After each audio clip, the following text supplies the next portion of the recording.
quraanku wuxuu yahay ilaahay hadalkiisa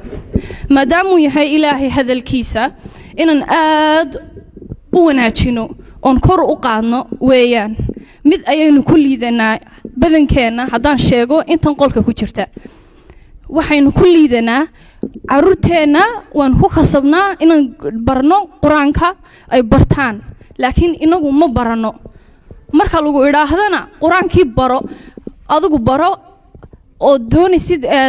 maadaama la doonaysid carruurtaada inay bartaan bara adiguna waxay ku oranayaan waqti ma hayaanu halka waxa ka muuqata ilaahay inaanad waqti aanad u haynin had waalidka hooyadaana inankaaga iyo inantaadana waad ku khasbaysaa adiguna waxaad leedahay ilaahay waqti uma hayo marka la idhaahdo ilmihii quraankii kamuu bixin ama si xun buu u dhaqmayaa amba akhlaaqdiisa ayaa xun marka la idhaahdo in aad ka xumaatid ma aha inaad adu dib isku eegtid la faahan waxa tahay shakhsinimadaada inaad dib isku eegtid weeyaan oo tiraadid ilaahay maxaan ka galafsaday ilaahay maxaan ku sameeyay inaad adu isweydiisid weeyaan waxaad ka bilaabi kartaa ugu horeeyana waxa weeyaan 5 salaadood adigoo waqtiga soo galaan ku dadaala isla markaaba tukada quraankana aad akhrisid haddaad akhri kari weydana aad dhageysatid haddaad waqti u weydana dhageyso aad akhrisid dhageyso hadda markaad waqti u heshidna akhri waxaad sameyn kartaa oo nagu waanin karaa aroortii imika marka soo kacaysid ad lunch ilmaha hagaajinaysid waxaad sameyn kartaa quraanka suuratul baqara ayaad gashan kartaa aroortii ayaad shidan kartaa suuratul baqara aad iyo aad u wanaagsan tahay sheekooyin badan iyo qisooyin badan ayaa ku jira oo inafacaya oo u baahanahay imika waxaynu joognaa wadan nacab ma oran karo way wala nacab yihiin laakiin qaar baa nacab diinta islaamka oo diinta islaamka laga soo horjeeda prime ministerka wadankan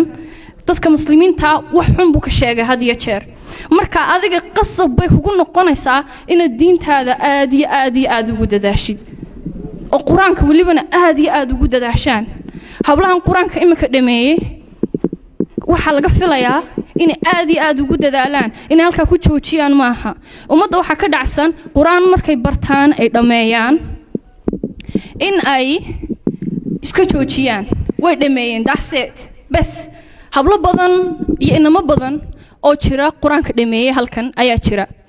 markay quraankii dhameeyeen dib dambe ugumay soo noqon dugsiga because waxay siraahdeen maadaama 3 juz dhamaysay bas way ku dhamaatay kumay dhamaanin waxa ku harsan in dadka waanisid because diinteena islaamka ilaahay wuxuu nagu yiraahday maadaama aad muslim tahay waa in dadka kale aad u sheegtaa hadana dadka kale aanad u sheegin kamaad bixin balantaadi xaqaaqi kama soo bixin xaqa qofku ugu leeyahay waa inaad u sheegtaa diinta islaamka maadaama diinta islaamka qofka kale aad u sheegaysid quraankaaga waa inaad ku dadaashaa quraanku waxaad garanayn oo aanad fahansanayn waxaad akhrinaysid amba aanad akhrin karayn baba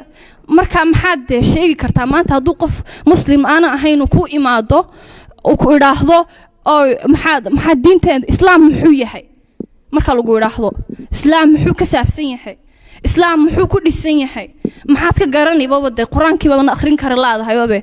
mana fahmaysid waxa ku qoran marka hadalkaygan soo dhameeyo waxaan nagu waaninayaa inaanad waalidkan la hadlayaan walibana inaanad carruurtaada aanad ku khasbin oonad ku adkaynin adigoona quraankii aanad akhrinayn oonad quraankii aanad ku dadaalayn oo at least aanad isku dayin inaad dhageysatid baba xitaa muxaadaro aanad dhageysanayn baba xitaa oo doonaysid siyaasadda inaad dhageysatid amba waxyaabaha kale dhageysataan garamaaye laakiin waxaan ugu waaninayaa inaad barataan inagu quraanka because hada inta waxa la idhaahdaa diinteena islaamka intaanad qof kale aanad ku oran samee adigu waa inaad samaysaa haddii kale waxaad noqonaysaa kaafir baad noqonaysaa a hypocrite ayaad noqonaysaa marka adigu waa inaad isku daydaa inaad baratid quraanka oo fahantid wuxuu leeyahay because wuxuu ka mid yahay adiga maadaama aad isku sheegaysid muslim. So, assalamu alaikum wa rahmatullahi wa barakatuh.